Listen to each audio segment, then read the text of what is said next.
আমি একটা ভিডিও দেখছি শশী হসপিটালের যে রিউমাটয়েড আর্থ্রাইটিস নাকি ভালো হয়, ওইটা দেখে আসছি। এখানে আসার পরে উনি আমাকে কিছু ট্রিটমেন্ট দিয়েছে। আমি আজকে 13টা সেশন নিয়েছি, শেষ করে 14টা নিয়েছি, সেশন শেষ করেছি।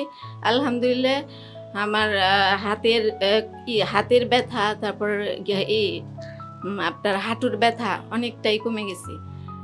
আমাকে উনি 30টা সেশন নেওয়ার জন্য সাজেস্ট করেছে। তার মধ্যে আমি 14টা নিয়ে আলহামদুলিল্লাহ অনেকটাই ভালো উপকার ফিল করতেছি। বাকিটা নিলে আলহামদুলিল্লাহ মনে হয় পুরোপুরি সুস্থ হয়ে যাব। আমি আসলে ভারী কিছু ধরতে পারতাম না, হাতে বেশি ছিল, আমার হাতের জয়েন্টে বেশি ব্যথা ছিল, এগুলোতে আমি ভারী কিছু ধরতে পারতাম না।